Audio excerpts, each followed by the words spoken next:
I'm back for probably the last video in this session. So let's go over to our astronaut complex. Damn Armstrong. You just had to retire just as your usefulness was getting good. Okay. So leave him and take all of the Group 3 people. We'll put them in Gemini. And we get to go through the tedium of trying to put these crews together. Probably want more of an emphasis on having the second guy be better on the LM, since we have an LM now. So Foreman Chafee? No. Next one will be Foreman and Gordon. Probably. Thank you. I don't know how I got into racing in space, to be honest.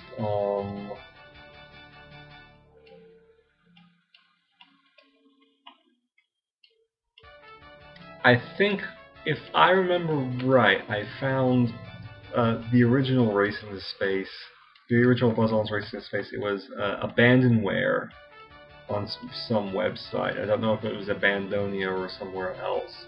Oh, that'll be great. 4414. That's a great crew.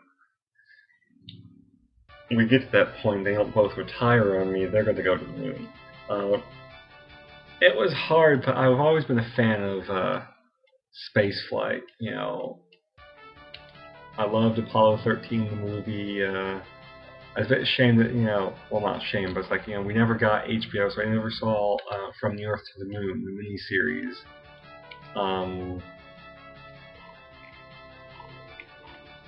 Until, what was it? History, I think, was playing a marathon of it for like a Christmas, I think.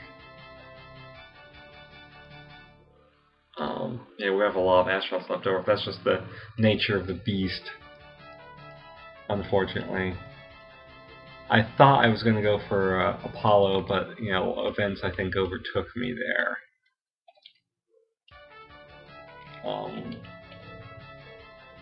There we go. I've always been a fan of spaceflight, and I like these sort of strategy sims. I've been a big fan of like Paradox, interactive strategy games. I've been a fan of like some games like Alpha Centauri. I've been a fan of Sid Meier's Colonization. Not the Civ 4 mod, but the original DOS game. I've watched Let's Plays of Grimmeths, Master of Orion for one, Master of Orion 2, Marbuzier, and his Let's Plays of XCOM, and what else was he playing? Civ and Endless Space. Anyway, what was I even going to do? Oh yeah, I need to get my future missions. Now, I don't want to do a joint mission because I've only got the 2 pads. So I'm going to take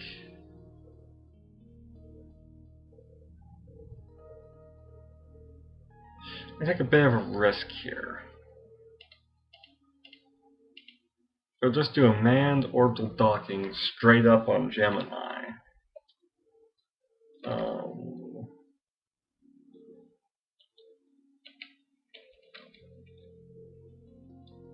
You, and then you back up. And then we're going to push the Gemini to its limit. Duration E. So maximum possible duration we can do on Gemini.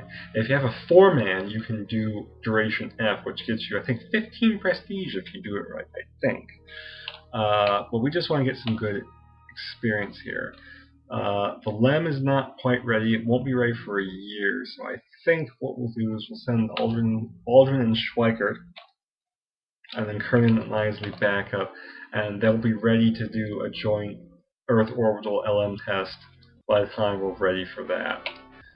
So, and then next season I need to fix pad C, and really get going towards the moon.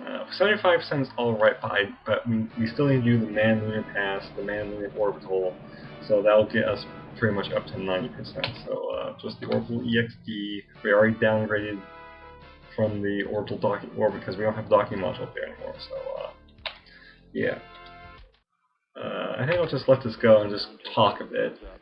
Like I said, big fan of strategy games, big fan of space.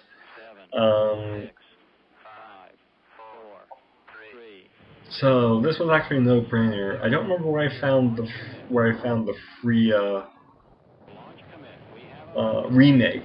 I remember picking this up, Racing to Space, in the first time. Back at I think 0.4, 0.7. This was like 2008, 2009, I think, was when I first saw it. So, and I've had it one version of it installed on pretty much everything I've had ever since. So I was pleased with seeing some of the Let's Plays. L1011 Widebody. Franco Mac had a sort of Let's Play where it was Franco Mac versus something awful. Who is the guy? I don't remember his handle. You know, his videos were titled like Captain Trips, where he was like doing a live stream of it for like 2 or 3 other people. And one was the Soviets and one was the Americans.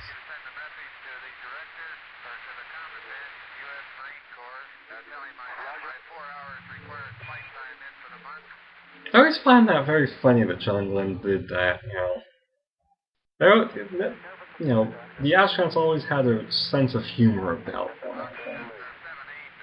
But then again, when you're training for something so stressful, it's always good to have a nice sense of humor, I think. Very close to failing the duration step. Yeah. And we failed the duration D because we had a duration temperature due to warning system malfunction. Yeah, if you get a step failure at any point in the duration steps, the rest of the duration is scrubbed and you go straight to the deorbit. Because the duration is always the last thing that you do in a mission that has a duration step. So we do not get credit for the duration D, sadly. 93 versus 97. This game just loves throwing high rolls out now. At least it happened in the duration step, and it didn't happen on like the re-entry step, or otherwise we'd have more dead people, more dead astronauts. At partial failure, duration A, and we get -2 prestige because we took the downgrade because we were no longer doing a docking step. So, couldn't be helped. Really couldn't be helped because I was expecting to have a docking module in space. Oh, this random event is going to kick me in the ghoulies. And since I'm going to save and stop the session here after this, the only thing that's going to change is probably the amount of funding that I lose. But I'm going to lose funding either way, and this is not the best time to have that happen. Because I need that money to research cricket. I need that money to repair my pad. I need that money. Although I don't think it affects this season. I think it only affects next season. Yeah, next season's budget's 121. So it didn't affect this season. But next season will have 30 less MB. Next year in 69 I'll have 30 less MB. So I need to make all the money count now because I'll have less of it in the future. But that's for another part, where I will fix the pad, research the cricket, try for duration E, and maybe try to get. Wait, no, don't replace. Save. That would have been terrible if I'd accidentally overwritten it. So this is Let's Play 5. This was Let's Play of Racing to Space, and I will see you all next time. So, later.